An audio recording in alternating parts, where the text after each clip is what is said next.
सबसे पहले तो सभी को नमस्कार, जो भी मेरे बड़े हैं और जो भाई हैं उनको आभार व्यक्त करता हूँ। तो मैं देख रहा था जब सभी लोग यहाँ पर आए थे तो सभी लोग प्रेम, करुणा और श्रृंगार रस की बातें कर रहे थे। अभी तक किसी ने वीर रस की बात नहीं की। तो मैं आया तो मुझे तिरंगा दिखा, तो मेरे दिमाग में हरिओम पवार जी आए, क्योंकि तिरंगा पर और देश पर उनसे बेहतरीन अगर कोई इस देश में अभी लिख रहा है तो मेरे हिसाब से कोई नहीं अभी। तो उन्हीं की एक कविता है हरिओम पवार जी की, और मैं उसका पाठन करना चाहूंगा कि मैं केशव का 5 जन्म हूँ गहन मौन में खोया हूँ, कि मैं केशव का 5 जन्म हूँ गहन मौन में खोया हूँ। उन बेटों की याद कहानी लिखते लिखते रोया हूँ, कि जिन माथे की कुमकुम बिंदी वापस लौट नहीं पाई, कि जिन माथे की कुमकुम बिंदी वापस लौट नहीं पाई। चुटकी झुमके पायल ले गई कुर्बानी की अमराई, चुटकी झुमके पायल ले गई कुर्बानी की अमराई। और अगली पंक्ति में कहते हैं कि कुछ बहनों की राखी जल गई है बर्फीले घाटी में, कि कुछ बहनों की राखी जल गई है बर्फीले घाटी में।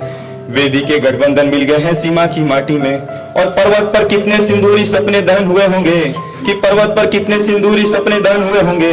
20 बसंतों में मधुमासी जीवन हरण हुए होंगे, 20 बसंतों में मधुमासी जीवन हरण हुए होंगे। और अगली पंक्ति में कहते हैं कि टूटी चूड़ी धूला महावर रूठा कंगन हाथों का, कि टूटी चूड़ी धूला महावर रूठा कंगन हाथों का।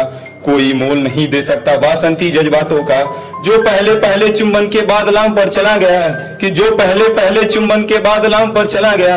नई दुल्हन की सेज छोड़कर युद्ध काम पर चला गया, नई दुल्हन की सेज छोड़कर युद्ध काम पर चला गया। और अगली पंक्ति में कहते हैं कि उसको भी मीठी नींदों की करवट याद रही होगी, कि उसको भी मीठी नींदों की करवट याद रही होगी। खुशबू में डूबी यादों की सलवट याद रही होगी।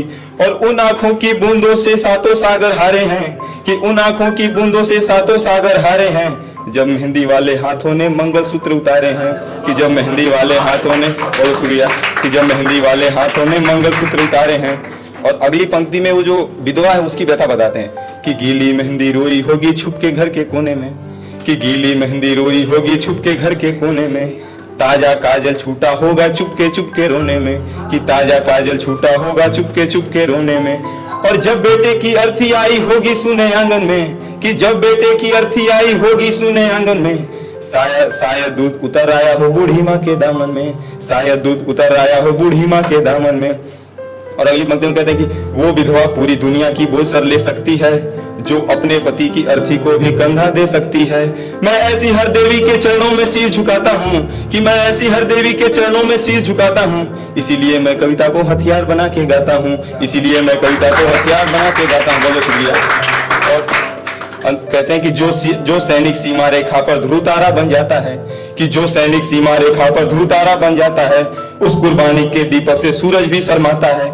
और गर्म दहानों पर तोपों के जो सीने आ जाते हैं, कि गर्म दहानों पर तोपों के जो सीने आ जाते हैं, उसकी गाथा लिखने को भी अंबर छोटे पड़ जाते हैं, उसकी गाथा लिखने को भी अंबर छोटे पड़ जाते हैं।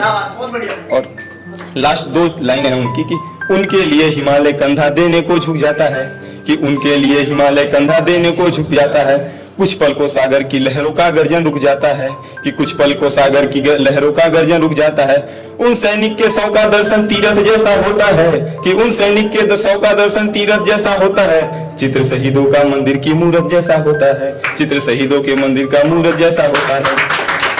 और ये अंतिम लाइन है उनकी, कि जिन बेटों ने पर्वत काटे हैं अपने नाखूनों से, कि जिन बेटों ने पर्वत काटे हैं अपने नाखूनों से, उनकी कोई मांग नहीं है दिल्ली के कानूनों से। सेना मर मर कर पाती है दिल्ली सब खो देती है, कि सेना मर मर कर पाती है दिल्ली सब खो देती है। और शहीदों के लहू को स्याही से धो देती है, और शहीदों के लहू को स्याही से धो देती है। और अंतिम लाइन में कहते हैं कि मैं इस कायर राजनीति से बचपन से घबराता हूँ, कि मैं इस कायर राजनीति से बचपन से घबराता हूँ। इसीलिए मैं कविता को हथियार बना के गाता हूँ, इसीलिए मैं कविता को हथियार बना के गाता हूँ। बहुत बहुत धन्यवाद। और इस मंच के लिए और एक बार अच्छे श्रोता होने के लिए अपने लिए भी ताली बजा दी। बहुत